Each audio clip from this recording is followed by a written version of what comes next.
Pasamos entonces al sexto punto del orden del día, que es una tramitación acumulada, la comparecencia a petición del Grupo Parlamentario Socialista y del Grupo Parlamentario Podemos Comunidad de Madrid del señor Enrique Mesa García de la Red Española de Filosofía Madrid.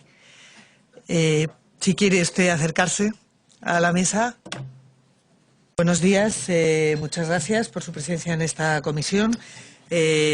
Supongo que lo sabe, pero su comparecencia, que va por otro artículo distinto al resto de los comparecientes de que son miembros del Gobierno, usted tiene un tiempo de 15 minutos para su intervención. Después tendrán 10 minutos cada uno de los grupos, de menor a mayor, y luego tiene usted un turno de otros 10 minutos para contestar a los diferentes grupos. Tiene usted la palabra. Muchas gracias, señora presidenta. Buenos días, señoras y señores diputados. En primer lugar, queremos decir que para la Red Española de Filosofía y para mí mismo personalmente es un honor haber sido invitados a esta comparecencia y estar en la Comisión de Educación de la Asamblea de Madrid. Y agradecer igualmente al Grupo Socialista y al Grupo Podemos que nos haya invitado para poder hablar de la filosofía. Mi intervención va a tener tres partes. Una primera, explicar cuál es la situación actual de la filosofía con la LOMCE, con la Ley Orgánica de Mejora de la Calidad Educativa. Una segunda, que va a ser explicar por qué la filosofía debe tener un peso específico fundamental en los planes de enseñanza. Y una tercera, que es la propuesta que vamos a hacer. En primer lugar, la situación actual de la filosofía en la LOMCE es una situación de absoluta precariedad y de recorte. Diversos organismos internacionales, entre los que podemos citar a la Unión Europea, al Consejo de Europa, a la Organización de las Naciones Unidas y a la UNESCO, especialmente a la UNESCO, señalan que la filosofía es fundamental y es una necesidad de la enseñanza. De hecho, la misma UNESCO dice textualmente que la enseñanza de la filosofía debe mantenerse o ampliarse donde ya existe. Sin embargo, con la LOMCE, la enseñanza de la filosofía no solo no se amplía, no solo no se mantiene, sino que se reduce. En la anterior ley, la LOE, la Ley Orgánica de Educación, en la ESO, en la enseñanza secundaria obligatoria, había dos materias de filosofía: educación para la ciudadanía y ética. Actualmente, en la ESO, en la educación secundaria obligatoria, no existe ninguna materia obligatoria de filosofía. En la anterior ley, la LOE, filosofía y ciudadanía era obligatoria en primero de bachillerato e historia de la filosofía era obligatoria en segundo de bachillerato. En la actual ley, en la LOMCE, solamente existe filosofía en primero de bachillerato como materia obligatoria. Con lo cual, la filosofía, como ya he dicho antes, no se mantiene, la filosofía, evidentemente, no se amplía, la filosofía se reduce. Y lo que nosotros pedimos es que la filosofía, por lo menos, se mantenga. Y lo pedimos por las siguientes razones. Primera razón, una razón puramente legislativa. Según recoge la LOMCE, en su artículo 36 bis, y recoge también, lógicamente, el decreto de la Comunidad de Madrid 52/2015, al acabar el bachillerato, los alumnos deberán hacer una prueba de evaluación final, que es la famosa reválida, en la cual entrarán todas las materias troncales que hayan cursado. Como la filosofía es una materia troncal en primer bachillerato, los alumnos acabados segundo de bachillerato, es decir, un año después, tendrán que contestar a preguntas de una materia cursada un año antes. Esto no ocurre en la actual PAU, en la actual prueba de acceso a la universidad, y nos parece algo que va a resultar difícil para los alumnos. Además, en este tema, los alumnos de Madrid juegan en desventaja con alumnos de otras comunidades autónomas que sí han puesto, a través de materias de libre configuración autonómica, la materia de Historia y Filosofía como materia común para todos los bachilleratos. Así pues, nuestra primera razón es esta. Si queremos que los alumnos de Madrid puedan cumplir la prueba de evaluación con garantías, filosofía debe ser obligatoria en segundo de bachillerato. La segunda razón es una razón de tipo cultural. La filosofía ha sido fundamental en la historia de Occidente. De hecho, la filosofía ha sido fundamental en dos campos en los cuales se define Occidente: conocimiento y libertad. Por la filosofía, el conocimiento en Occidente ha llegado a ser lo que es, la ciencia es hija de la filosofía, y por la filosofía ha surgido la idea de libertad y se ha defendido la democracia. Se está dando una idea que es la siguiente, que es que los alumnos no tienen que tener conocimientos, que para eso está Google.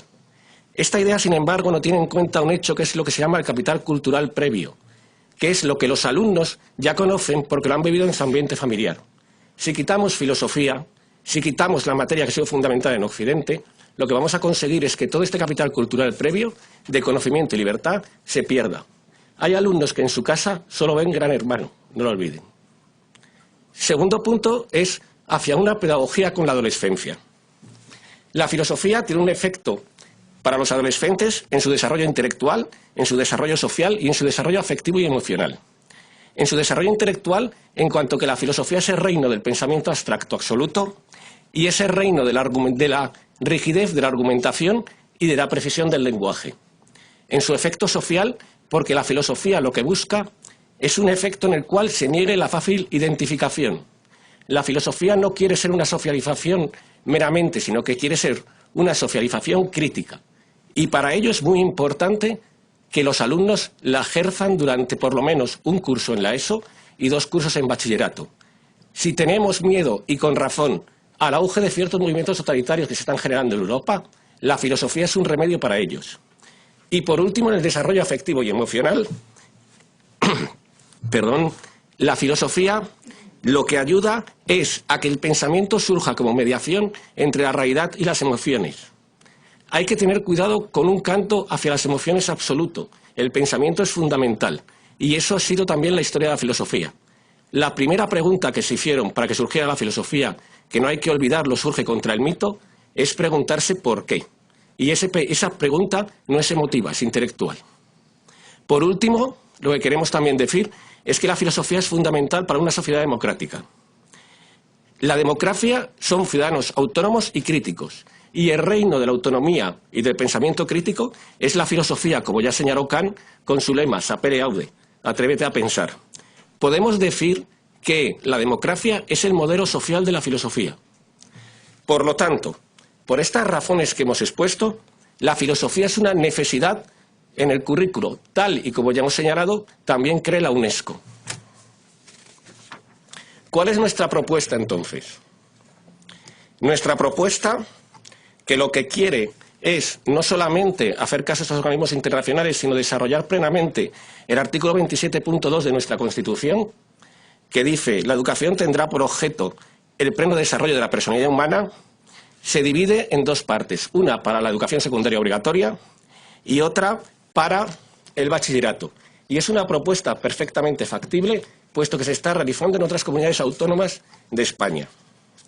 Como los grupos ya tienen nuestra propuesta, nos hemos reunido previamente con ellos, voy a resumirla brevemente para no alargar innecesariamente esta comparecencia. En la educación secundaria obligatoria nos resulta directamente inadmisible que un alumno pueda acabar toda la educación obligatoria en España sin haber cursado nunca ninguna materia de reflexión moral o social dentro de la filosofía, tal y como puede ocurrir actualmente con la LOMCE.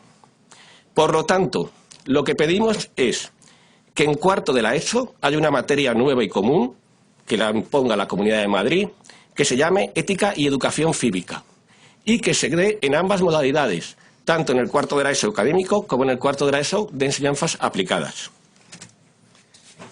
En bachillerato, como ya hemos visto por los 4 puntos básicos que hemos hablado, la prueba de evaluación de bachillerato, la conocida como reválida, por su riqueza cultural, por la importancia pedagógica y porque es la materia clave del pensamiento autónomo y crítico, pedimos que, como también han hecho otras comunidades autónomas, Historia de la Filosofía se convierta en materia común para los 3 tipos de bachillerato, con una dotación horaria de 3 horas semanales, tal y como viene en el documento que les hemos entregado. Por último, y ya para finalizar, debo decir que resultaría muy ingenuo y muy pretencioso por mi parte que mis palabras fueran las que acabaran esta comparecencia. Creemos que cuando algo fundamental está en juego, deben hablar aquellos que son también indispensables y fundamentales. Por eso, quiero citar a Kant y quiero citar a su pedagogía. En su libro Pedagogía, Kant señala lo siguiente: el hombre llega a ser hombre exclusivamente por la educación. Es lo que la educación hace de él. Un principio de pedagogía que debería considerarse es el de que no se debe educar a partir del estado presente de la especie humana, sino a partir de la idea de la humanidad y de su destino, con el fin de que un estado más perfecto pueda surgir en el futuro. Al hombre se le puede adiestrar amaestrar, instruir mecánicamente o realmente ilustrarle. Se adiestra a los caballos y a los perros. Lo que importa, sobre todo, es que el niño aprenda a pensar. Si queremos que el fin de la educación, y aquí ya deja de hablar Kant y volvemos a hablar nosotros, sea que los niños aprendan a pensar, que la educación sirva para un estado más perfecto en la construcción de la humanidad, entonces salvemos la filosofía también en la Comunidad de Madrid. Muchas gracias a todos. Muchas gracias, señor Mesa. Y a continuación tienen la palabra los grupos parlamentarios y de menor a mayor. La portavoz del Grupo de Ciudadanos, señora de la Iglesia, tiene la palabra. Muchas gracias. Pues agradecerle su comparecencia. Hemos tenido la oportunidad de reunirnos personalmente en varias ocasiones, en 2 ocasiones, con su asociación y le hemos transmitido en esas reuniones nuestro apoyo y nuestra comprensión a sus reivindicaciones y sus peticiones. Nosotros consideramos que la filosofía es una asignatura que sirve en buena medida para formar a las personas, como muy bien ha dicho, como buenos ciudadanos, también como buenos profesionales y buenas personas. Y en ese sentido creemos que la filosofía es una asignatura, una materia clave para lograrlo. Les proporciona a los alumnos las herramientas para enfrentarse con espíritu crítico a la realidad. Y, por tanto, la filosofía está respondiendo a buena parte de los objetivos que para las etapas tanto de la secundaria como del bachillerato plantean las distintas leyes educativas. Si uno coge las leyes educativas que se han ido publicando y se repasa los objetivos generales de etapa, verá cómo la filosofía contribuye en buena medida a la consecución de esos objetivos. Bueno, nuestro partido aboga, como bien sabe, por un pacto educativo construido desde la participación de la comunidad educativa y creemos que asociaciones como la suya tienen mucho que decir en la construcción de ese pacto. Bueno, otros, en nuestra opinión, lo han intentado este pacto y han fallado porque, en nuestra opinión, han fijado más su atención en lo que les separa que en lo que les une. Hay que pensar más en nuestros hijos, en las próximas generaciones, que en los intereses de los partidos políticos, ya que la educación, como muy bien ha señalado, pues es una herramienta para la igualdad de oportunidades y creemos que no debe dividirnos en bandos. Por tanto, tenemos que construir sucesivamente escenarios de consenso y este es un elemento más sobre el que tendremos que hablar. Sin duda, cuáles son las materias, cuáles son las asignaturas, cuáles son las áreas de conocimiento que deben conformar cada etapa. Tal planteamiento debe partir, además, de la consideración de que en cada etapa el alumno ha de desarrollar una serie de competencias básicas y del hecho de que todos los alumnos deben gozar de los mismos derechos y de derechos con independencia del lugar en el que estudien. Es una de las cosas que ha señalado usted precisamente en su intervención. La situación de desigualdad que en la configuración de estos nuevos itinerarios educativos resulta al no cursarse de manera obligatoria la filosofía en segundo de bachillerato y entonces tener una distinta preparación para enfrentarse a pruebas de evaluación externo. Creemos que este eje es vertebrador de la igualdad y es el que permitirá la movilidad del alumnado entre distintas comunidades autónomas y también la que garantiza la validez de los títulos académicos. Luego, uno de los aspectos más importantes en el que tenemos que llegar a acuerdos es sobre esa configuración del currículo, las materias que son básicas, las que tienen que ser troncales y esenciales. Bueno, nosotros le hemos planteado una serie de preguntas porque creemos que el tema sobre el cual iba a comparecer es fundamental y que en buena medida han sido respondidas, ¿no? Porque le preguntábamos cuáles son las principales demandas del colectivo al que representa. Quizá no nos ha aclarado muy bien cómo valora la regulación básica y algo más sobre la específica en relación a la asignatura de filosofía, pero en general el marco, quizá quisiéramos en esta segunda intervención que centrase el discurso también en cómo sería un nuevo marco legal, ¿no? ¿Qué peso tendría que tener la filosofía dentro de las distintas etapas? Aproveche esta oportunidad un poco para transmitirnos desde su asociación su posicionamiento. ¿Podría ponernos también algún ejemplo concreto de cómo está afectando el aprendizaje de filosofía y al nivel de conocimiento el hecho de que haya habido estos últimos cambios legales, es decir, respecto del escenario anterior? Usted como docente, usted como representante de docentes del mundo de la filosofía, ¿qué le hacen llegar? ¿Sobre qué perjuicios están sufriendo nuestros alumnos en la Comunidad de Madrid al respecto del estudio de la filosofía? Y como colofón, si considera que el marco legal de la Comunidad de Madrid es el adecuado para dar respuesta.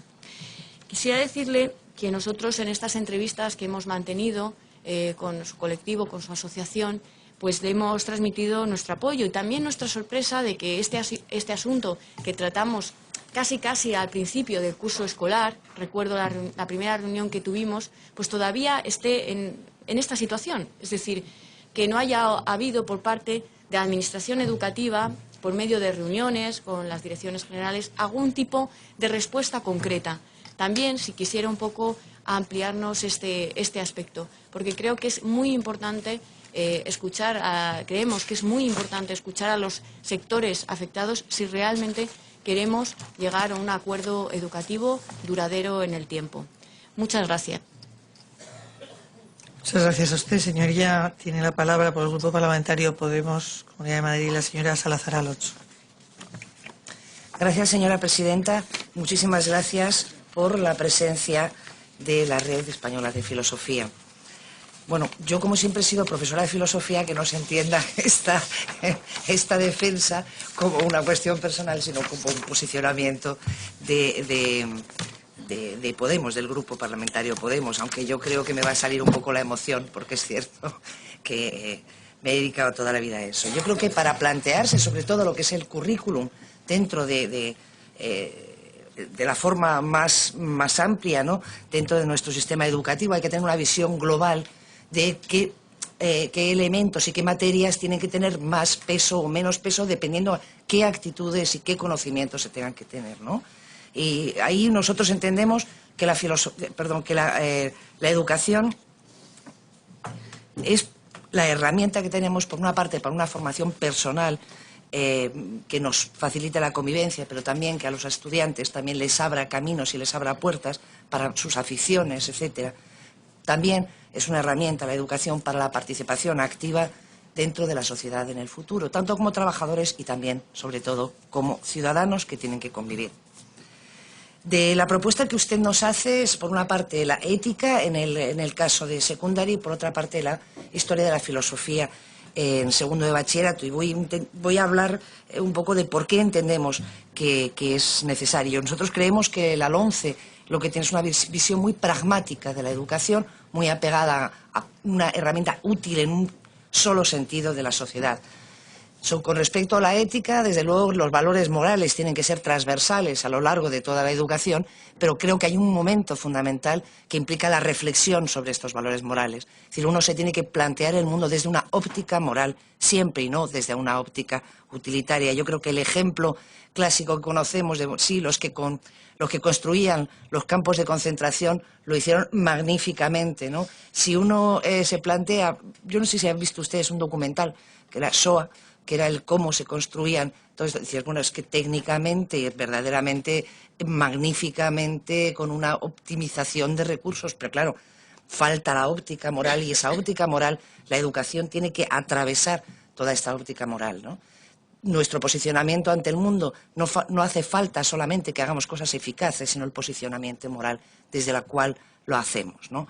Y esto yo creo que era una asignatura en un cuarto de la ESO, secundaria obligatoria, en que haya una reflexión real sobre los valores morales, nos parece que es un elemento y una herramienta muy útil y muy importante dentro de la educación. Pero claro, dentro de nuestro sistema educativo nosotros llegan los niños desde los 6 años, por decirlo obligatoriamente, lo dejamos a los 16, y tiene que haber un proceso de autonomía Es decir, los profesores o el profesorado tiene que hacer que el estudiante que viene apegado completamente a la familia, que con los criterios de la familia tenga este proceso de autonomía que le permita ser autónomo. Y en ese sentido es fundamental la promoción de una actitud crítica. Crítica no con respecto a criticar las cosas, sino crítica con respecto al tener un criterio propio, ¿no? El no asumir pasivamente por decirlo de alguna forma, el sentido común general, sino tener su propio criterio, ¿no? El tener un propio criterio y el desarrollar el propio criterio es una base de la democracia. Es decir, si la democracia es un sistema que damos en que la gente tiene que participar, lo que es fundamental es que tenga un criterio propio y ese sentido hay que fomentarlo desde la escuela. Y entendemos que la historia de la filosofía es quizá una de las asignaturas que, aparte de la cuestión cultural, que facilita esta creación de criterio propio. Porque la historia de la filosofía no es un rosario de autores, ¿no?, muy importantes, sino más bien, y yo creo que los profesores de filosofía se lo plantean así, es un intento de pensar con otros que han pensado muy bien, que a lo largo de la historia han pensado magníficamente, pues hacer que chicos y chicas adolescentes, que probablemente sus intereses vayan por otras vías, el lograr que efectivamente piensen con otros autores que estos no son ni de ningún partido político, ni de ninguna tendencia ni ideología, simplemente han pensado y han argumentado bien. Entendemos que es fundamental para este desarrollo del criterio propio, ¿no? Son distintos pensamientos que le permiten a cada uno de los estudiantes elaborar el suyo propio, es decir, tener su propio criterio. Yo creo que una de las partes, o yo creo que esta ausencia de la filosofía y de este punto de vista dentro de todo el currículum que plantea la LOMCE es el efecto de una expresión, yo creo, muy desafortunada del exministro Wert de eliminar las asignaturas que distraen. Este concepto de asignatura que distrae, que yo creo que es difícilmente compartible o solamente es compartible desde una perspectiva muy pragmática y muy utilitarista de la educación y muy restringida. Es decir, efectivamente hay cosas que no son útiles. La democracia es totalmente inútil y además es costosísima. La libertad es también inútil y es costosísima. Es decir, no solamente debemos plantear la educación desde los planteamientos utilitaristas, sino de planteamientos de formación muchísimo más amplia. Ya no digamos la dignidad. La dignidad no solo es inútil, además es que es bastante fastidiosa porque le acaba a uno metiendo en muchos líos, ¿no? Es decir, el ser humano es mucho más que esa visión tan pragmática y esta idea de salvar aquello que es propio del ser humano, que es la argumentación, que es la razón, que es el criterio propio que permita elegir con libertad, que es la base de la democracia. Creo que tiene esa parte de formación. La historia de la filosofía en segundo bachillerato tiene un enorme peso y en ese sentido nosotros apoyamos esta propuesta de ampliación. No sé si exactamente esa, estoy pensando en la señora, la portavoz de Ciudadanos, pues hay que llegar a un consenso, pero efectivamente que el peso de la filosofía, tanto en bachillerato como en el secundario obligatoria, exista este peso importante, tanto en formación moral como en formación de la autonomía crítica del estudiante, nos parece fundamental y muchísimas gracias por su propuesta. Muchas gracias, señoría. Por el Grupo Parlamentario Socialista tiene la palabra la señora Pardo. Gracias, presidenta. Quiero empezar agradeciendo a la Red de Filosofía que haya tenido a bien comparecer y también agradecer el contenido de la información que aquí nos ha trasladado. Mi grupo pidió esta comparecencia porque queremos conocer a fondo lo que puede suponer para los jóvenes, chicos y chicas, que en el futuro no cursen filosofía en la ESO y solo lo hagan en primero de bachillerato. No entendemos bien por qué se suprime esta materia como la filosofía, que tiene una importancia determinante en la formación del carácter, de los valores y de los criterios morales de los adolescentes. Mi grupo considera de suma importancia que en la ESO se imparta la ética, justo por lo que decía anteriormente. Y además de por todo lo que se ha dicho aquí, tanto por el ponente como por las dos compañeras que me han precedido en el uso de la palabra, porque consideramos que la ética está por encima y su utilidad es previa a las teorías morales, como pueden ser las religiones, como puede ser la religión católica, la religión budista. No estamos hablando de adoctrinar cuando hablamos de ética, estamos hablando de otra cosa, previa, como decía, a eso, porque no es una teoría moral la ética. La ética se ocupa de analizar el comportamiento moral, lo que es correcto y lo que no es correcto. Estudia los criterios para designar que unas acciones son correctas o son incorrectas desde el punto de vista moral. Se ocupa de lo que se debe o de lo que no se debe hacer. Se ocupa, por tanto, de los fundamentos de la convivencia en libertad. Enseña a pensar a los jóvenes sobre la corrección moral tanto de sus propias acciones como de las acciones de los demás. Y, señorías, con la supresión de la filosofía, la parte de ética, que es a la que me estoy refiriendo actualmente y que es la que en la propuesta de la Red Española de Filosofía figura como asignatura a mantener durante la enseñanza secundaria obligatoria, si se suprime, decía, corremos el riesgo de enseñar a los jóvenes mucha tecnología y mucha técnica, pero nada en cuanto a en qué consiste el uso social de esa técnica o esa tecnología. Y eso es un problema moral, señorías, y de eso se tiene que ocupar la ética. Pongo un ejemplo. El teléfono móvil es un medio extraordinario que fomenta la comunicación, luego tiene una dimensión muy positiva, pero también es un elemento que sirve para acosar. Y esto es un problema moral, cuando el teléfono móvil es utilizado para eso. Y esos son los problemas morales que mi grupo entiende que deben ser tratados en las clases de ética, porque se necesitan herramientas y criterios para determinar si esas acciones son morales o no, porque la moral son acciones y comportamientos y la ética son criterios para determinar si esas acciones o esos comportamientos son correctos o incorrectos.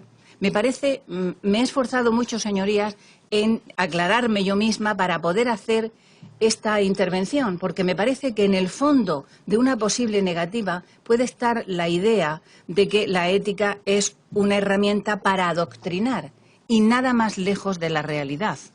Es previa, como decía, a los posicionamientos políticos o a las distintas teorías morales, como en este caso son las religiones. Es indispensable para analizar y para distinguir entre civismo y vandalismo. He puesto el ejemplo del teléfono móvil. También puedo poner el ejemplo de las protestas que derivan en vandalismo, que rompen el mobiliario público. Bueno, eso tiene que ser necesariamente tratado en la escuela. Y en la escuela es donde se le tiene que dar a los jóvenes herramientas para que distingan, para que salgan no pueden salir sin ningún tipo de criterio moral que guíe su conducta en la vida, porque solo encontramos que esa es la fórmula para hacerlo. Es, en definitiva, la herramienta para organizar la convivencia en la sociedad. Quienes se oponen a eso deberían, porque yo parto de la base de que la inquietud que nosotros tenemos la tiene la mayoría de los ciudadanos, la inmensa mayoría, quienes se oponen a eso, a que se dé ética en la educación secundaria obligatoria, tendrían que explicar cómo entonces se van a tratar estas cuestiones, en qué ámbitos, a través de qué materias, o si consideran que no es en la escuela ni en la formación donde estas cuestiones y estas herramientas se tienen que dar a los y las jóvenes. Bueno, en definitiva, quiero ir terminando diciendo que mi grupo queremos manifestar nuestra voluntad de conseguir un consenso entre todos los grupos para que hacer los cambios legislativos que sean necesarios para conseguir que la filosofía siga siendo una asignatura obligatoria, en este caso la ética, en la ESO. No olvidemos que hay muchos jóvenes que después de la ESO no siguen haciendo el bachiller, por lo tanto, estos no tendrían esas herramientas que le daría para discernir entre lo correcto y lo incorrecto la ética y que cada vez más van a ser los que van a verse privados de esta enseñanza y, por lo tanto, de esta herramienta tan útil para conducirse en la vida. Muchas gracias. Muchas gracias, señoría. Por el Grupo Parlamentario Popular tiene la palabra el señor Peral. Muchas gracias. Yo también quiero dar la bienvenida al compareciente y agradecerle la reunión que tuvimos el otro día junto con la diputada doña Elena González Muñoz, en la que él pudo comprobar que gran parte de sus reflexiones son compartidas con nosotros, lo que no quiere decir que lo que propone sea inmediatamente admisible. Le voy a añadir también mis propias reflexiones. Hay dos formas de enfocar esto. La primera, que para mí es la verdaderamente más importante, es el nivel, el relieve, la importancia que debemos dar a la formación humanística en la enseñanza secundaria. Hay enormes lagunas en los alumnos que terminan la secundaria en los últimos 10, 15 años, y no solo en filosofía, hay enormes lagunas en historia, en geografía, en historia del arte, unas lagunas que nacen pues de unas concepciones que no se derivan precisamente de la LOMCE, sino de las únicas leyes que se aplicaron durante muchos años aquí, que son las leyes promovidas por el Partido Socialista y apoyadas por la izquierda política y pedagógica. Unas lagunas que nacen en primaria con la asignatura deleznable del conocimiento del medio comarcal. Una de las cosas buenas de la LOMCE, y para mí tiene muchas, aunque también tiene cosas mejorables, porque nosotros no consideramos que cuando hacemos una ley escribimos en letras de bronce que no pueden ser modificadas, al contrario de lo que se nos dijo cuando se intentó modificar la LOE y se nos dejó bien claro que no se podía tocar una sola coma de la misma. Bien, pues una de las cosas buenas que tiene la LOMCE es la modificación del artículo 17 de la LOE, de forma que en primaria los alumnos reciban enseñanza, aprendan los aspectos fundamentales de la historia, de la geografía, de las ciencias sociales, de las ciencias naturales y de la cultura. Dentro de algunos años, y yo confío que esta ley no sea modificada, o al menos no sea modificada en este aspecto, tendremos alumnos que terminarán la primaria con una mejor preparación humanística y que entren en la secundaria en mucho mejores condiciones que las que que aquellas en las que entran actualmente para aprender, entre otras cosas, filosofía. Y aquí viene el segundo argumento. El segundo argumento es utilitarista, ¿es verdad? Es decir, estudiando historia de la filosofía en segundo de bachillerato, se prepara mejor la evaluación final de bachillerato, una de cuyas pruebas va a versar sobre la asignatura de filosofía troncal en primero de bachillerato. Bueno, muchos colegios, y yo tengo una hija que está ahora va a empezar segundo de bachillerato, pues está recomendando a los alumnos que opten por esta asignatura porque así prepararán mejor la evaluación. Bueno, es un argumento para mí de menos peso que el anterior, pero que en mi caso es un argumento que yo puedo esgrimir. Veo un argumento menos esgrimible en aquellas personas que denigran las evaluaciones. Sinceramente, si la evaluación está mal, pues algo que ayude a hacer mejor la evaluación, pues tampoco debería estar bien.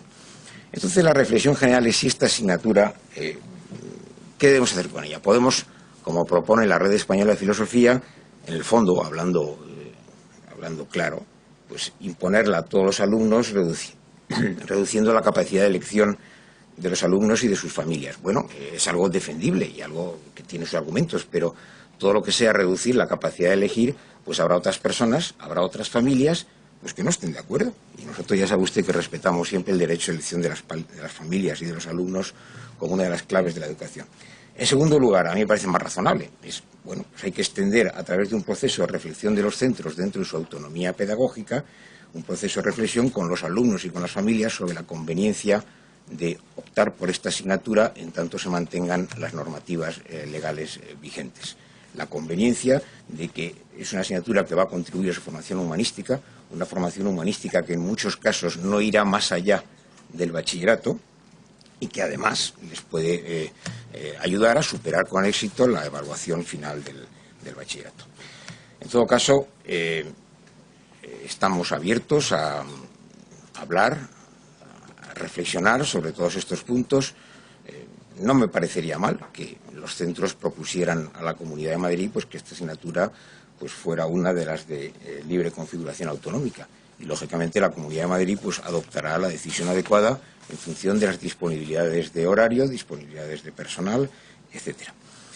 Y no voy a alargarme mucho más, pero no me resisto a hacerle un comentario a la señora Salazar Alonso, que ya la voy conociendo y es una persona enormemente moderada y educada en las formas, pero que encubre un fondo de roca dura comunista, por usar el término de moda, de Rocabruna, y que ha dicho, pues, como poniéndolo, no en palabras del exministro Wert, sino bueno, pues, alguien ha dicho que la democracia es algo inútil y costosísima y que la dignidad también es algo inútil. Oiga, ¿quién defiende esto? ¿Quién ha dicho? No, déjame terminar, perdón. ¿Quién ha dicho esto? Yo le aseguro que, desde luego, no el ministro Wert, a quien conozco de los 19 años cuando coincidimos en la misma compañía en la granja, en el servicio militar. Le aseguro que él en la vida se le ha pasado esto por la cabeza.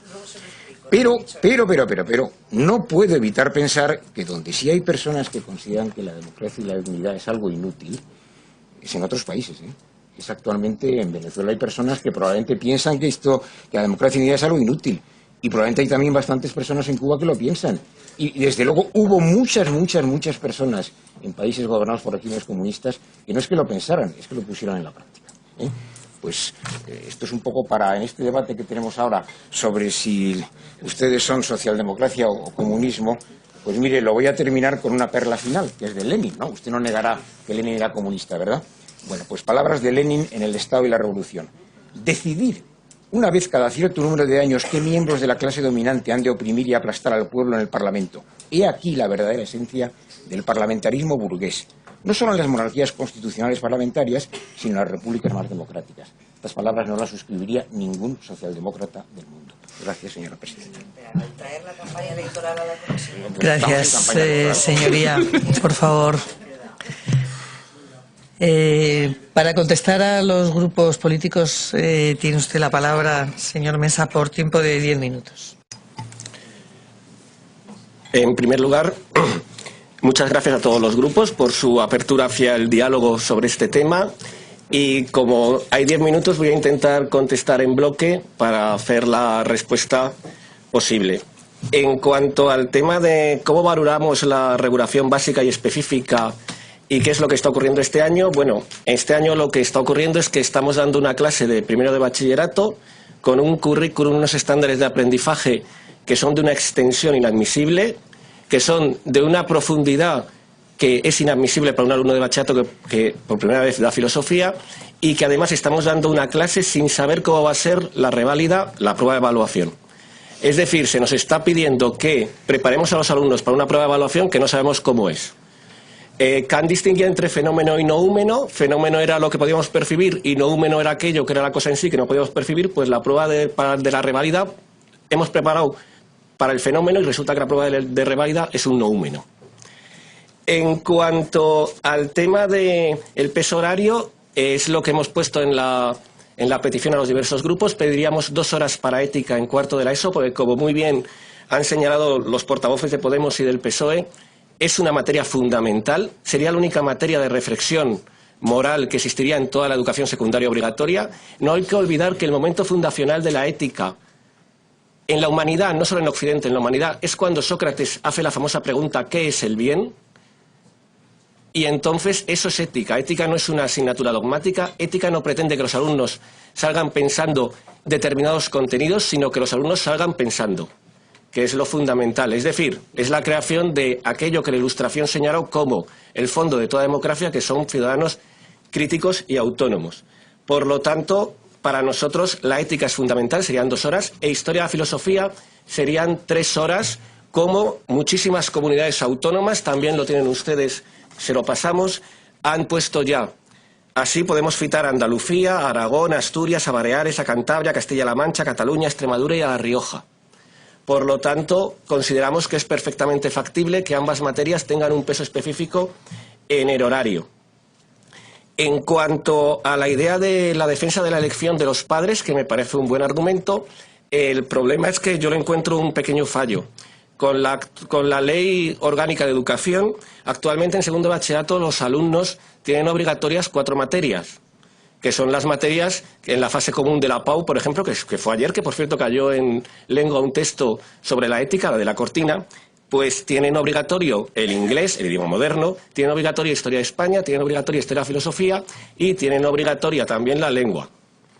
Con la LOMCE, curiosamente, los alumnos tienen obligatorias 4 materias, puesto que tienen 3 materias comunes, que son lengua, inglés, historia de España, y tienen obligatoria una materia troncal de modalidad. Por lo tanto, si se está defendiendo la elección de los alumnos y de las familias, no entendemos muy bien cómo al final la aritmética dice que son 4 igual a 4. Con lo que digamos que la solución sería que filosofía fuera una de las materias obligatorias, en este caso por decisión autonómica, por lo menos. Y en cuanto a la idea de que los errores de la administración, o digamos ciertos errores que pueda producir la administración, los solucionen los centros, es un problema porque ni todos los centros tienen capacidad para solucionarlo, y luego hay unas instrucciones de principio de curso que normalmente lo que coartan es la libre elección de los alumnos a través de ciertos cupos de plantilla. Yo me imagino que todos, esto que voy a contar es así, todos saben cómo funciona el servicio de inspección de la Comunidad de Madrid, llegan, y no funcionan así porque ellos quieran, lógicamente, funcionan así porque reciben órdenes, llegan a los centros y su misión fundamental es generar un cupo de plantilla. Y el cupo de plantilla es la prioridad de la inspección en esos momentos. ¿Y eso cómo se genera bien? Se genera así a través de una serie de instrucciones que se presentan y que generalmente lo que tienden es a eliminar la optatividad de los alumnos. Y esto, por supuesto, quiero dejar claro que no es que los inspectores lo hagan con agrado, lo hacen con muy poco agrado, pero es una de sus obligaciones. Por lo tanto, la elección, digamos que también tiene que ver con el tipo de centro y con la capacidad del centro para otorgarla. Y desde luego, si estamos hablando de algo tan fundamental, como se ha dicho aquí por parte de todos los portavoces, incluido don Luis Peral, de que las humanidades son fundamentales, las humanidades entonces no se pueden dejar a condiciones absolutamente mínimas de los centros. Muchas gracias.